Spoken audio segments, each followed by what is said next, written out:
Welcome back. મુંબઈમાં સિદ્ધિવિનાયક મંદિરના દાનમાં ગોટાળાનો જે વિવાદ સર્જાયો, હવે વિવાદ વકરતા મહારાષ્ટ્ર સરકાર એક્શન મોડમાં આવી. 5 વર્ષમાં મળેલ રોકડ અને જવેરાતનું ઓડિટ થશે. મહારાષ્ટ્રના નાયબ મુખ્યપ્રધાન એકનાથ શિંદે નિર્દેશ આપ્યા. 5 વર્ષમાં મળેલ રોકડ, આભૂષણ, કિંમતી વસ્તુઓનું વિશેષ ઓડિટ થશે. દાનની એન્ટ્રી, નાણાકીય વ્યવહાર, જવેરાતના હિસાબોની વિગતવાર તપાસ થશે. ઓડિટ રિપોર્ટ આવ્યા બાદ આગળની કાર્યવાહી હાથ ધરવામાં આવશે. કોઈ અનિયમિતતા જણાશે તો જવાબદારો સામે જરૂરી પગલાં પણ લેવાશે.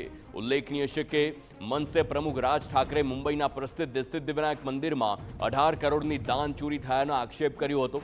સમગ્ર મામલે મહારાષ્ટ્રમાં રાજકારણ પણ ગરમાયું. ત્યારે હવે ઘટનાની ગંભીરતાને જોઈ મહારાષ્ટ્ર સરકારે મોટો નિર્ણય લીધો.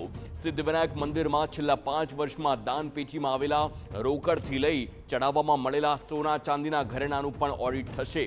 નોંધનીય છે કે એક દિવસ પહેલા જ સિદ્ધિવિનાયક મંદિર ટ્રસ્ટના અધ્યક્ષ સદા સરવણકરે નાયબ મુખ્યપ્રધાન એકનાથ શિંદે સાથે મુલાકાત કરી હતી. સદા સરવણકરે અગાઉ રાજ ઠાકરેના આક્ષેપોને નકાર્યા હતા અને દાવો કર્યો હતો કે ટ્રસ્ટ જાતે જ કાયદા અને ન્યાય વિભાગને પત્ર લખી 5 વર્ષના દાનના વિસ્તૃત ઓડિટની માંગ કરી હતી. ટ્રસ્ટનો દાવો છે કે ગરબડનો ખ્યાલ આવતા જ સૌથી પહેલા એસીબી પ્રમુખને ફરિયાદ કરાઈ હતી અને જે બાદ મંદિરમાં પોલીસ કર્મીઓને તૈનાત કરવામાં આવ્યા હતા.